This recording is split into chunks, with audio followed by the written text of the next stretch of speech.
मेरी manufacturing defective है। मैं कभी किसी को नहीं डांटता हूं, मेरी आवाज जरा ऊंचा है। Item number 21, Criminal Procedure Identification Bill 2022. Honorable Minister.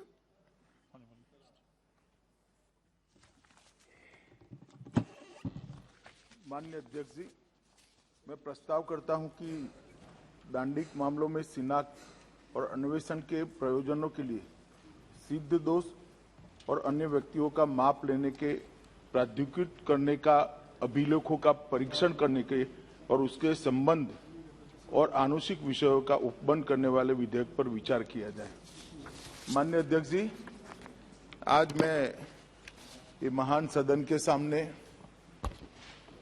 एक बिल लेकर आया हूं, जो बिल 1920 के बंदी शिनाख्त कानून को रिप्लेस करेगा और 1920 से जो स्थापित है वो बंदी शिनाख्त कानून आज कई दृष्टि से अपने आप में समय की दृष्टि से, विज्ञान की दृष्टि से दोष सिद्ध करने के लिए अदालतों को जिस प्रकार के प्रमाण चाहिए वो प्रमाण उपलब्ध कराने में और लॉ इन्फोर्समेंट एजेंसियों की ताकत बढ़ाने में आज एक समय से कालबाह्य हो गया है।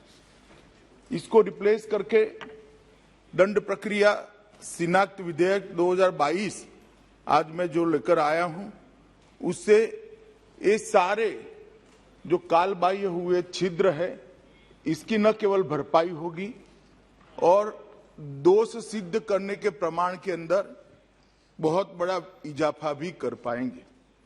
माननीय अध्यक्ष जी, दोष सिद्धि का प्रमाण जब तक नहीं बढ़ता है तब तक देश में कानून और व्यवस्था की परिस्थिति और देश की आंतरिक सुरक्षा दोनों को प्रस्तापित करना, बहाल करना और मजबूत करना एक दृष्टि से संभव ही नहीं है। इसलिए ये विधेयक उचित समय पर लाया गया है। वैसे तो बहुत लेट हो गया है। 1980 में विधि आयोग ने अपनी 87वीं रिपोर्ट के अंदर एक बंदी शिनाख्त अधिनियम 1920 पर पुनः विचार करने का प्रस्ताव भारत सरकार को भेजा था। विधि आयोग ने भेजा था और उस पर बार बार चर्चा भी अनेक फोरम में हुई है। हमने भी सरकार बनने के बाद इस पर राज्यों से भी चर्चा करी है, राज्यों के साथ पत्र व्यवहार भी किया गया है, अनेक प्रकार के इस पर अभिप्राय भी लिए गए हैं और ये सब अभिप्रायों को समाहित करते हुए और दुनिया भर में क्रिमिनल लॉ में दोष सिद्धि के लिए उपयोग में लिए जाने वाले अनेक प्रावधानों का अध्ययन करने के बाद ये विधेयक लेकर मैं यहाँ उपस्थित हुआ हूं। माननीय अध्यक्ष जी, मौजूदा स्वरूप में जो कानून है वो बहुत ही सीमित श्रेणी के व्यक्तियों के माप लेने के लिए अधिकृत करता है। कानून में उसका उचित प्रावधान होना बहुत जरूरी है। अतः ये विधेयक लेकर मैं आया हूं, परंतु इतना जरूर कहना चाहता हूं, जब इसको पुरस्तापित किया जा रहा था, मेरे साथी मंत्री मिश्रा जी जब इसको लेकर सदन के सामने आया था, तब अनेक आपत्तियां इस पर उठाई गई। अनेक सुप्रीम कोर्ट के जजमेंटों को भी कोट किया गया। उसको व्यक्ति की स्वतंत्रता और ह्यूमन राइट के एंगल से भी काफी सारे सदस्यों ने इस पर चिंता व्यक्त करी है। चिंता उनकी वाजिब है, परंतु इस सब का इसके अंदर उनकी चिंताओं की भी चिंता इसके अंदर कर ली गई है। वो बाद में मैं जब जवाब दूंगा तब बताऊंगा। इसके साथ साथ भारत सरकार मोदी जी के नेतृत्व में एक नया मॉडल प्रिजन एक्ट भी मैनुअल भी बना रहा है, जो हम राज्यों को यहां से भेजेंगे मॉडल प्रिजन मैनुअल के नाम से। वो प्रिजन मैनुअल भेजने के बाद कई सारी चिंता है जो इसके अंदर कवर हो जाएगी। कैदियों के पुनर्वसन के लिए है, फिर से समाज में उनको पुनः प्रस्थापित करने के लिए है, जेल के अधिकारियों के अधिकारों को सीमित करने के लिए है, उनके बीच में अनुशासन कराने के लिए है, अधिकतम सुरक्षा, जेल की सुरक्षा, महिला कैदियों के लिए अलग जेल से लेकर खुली जेल तक की व्यवस्था, ये कई सारी चीजों को ये प्रिजन के जो मॉडल प्रारूप हम यहां से भेजेंगे, वो जेल अधिनियम के अंदर बहुत सारी चीजों को हमने समाहित किया है, इसकी भी मैं जानकारी दूंगा।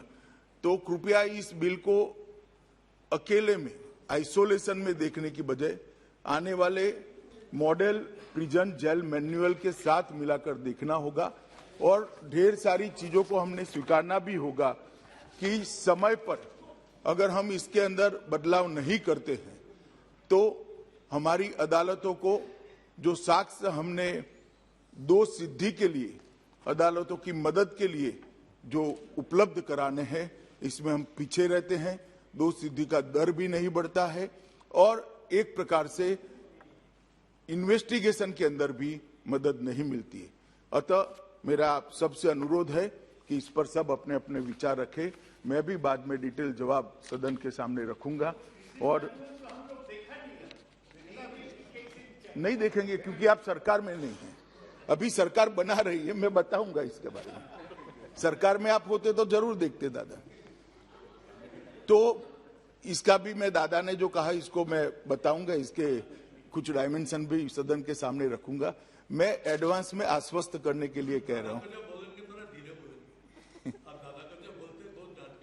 नहीं, मैं कभी किसी को नहीं डांटता हूं। मेरी आवाज जरा ऊंचा है, मेरी मैन्युफैक्चरिंग डिफेक्ट है। मैं कभी किसी को ना, मैं गुस्से होता हूं। कभी कश्मीर का सवाल आता है तो हो जाता हूं, बाकी गुस्से नहीं होता।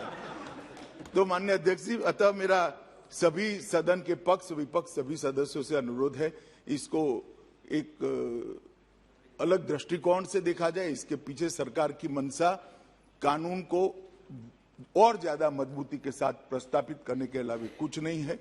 जो दोषी है इनकी दोष सिद्धि कर उनको समाज के अंदर से अलग कर उनको भी सुधरने की एक मौका देने के अलावा कुछ नहीं है।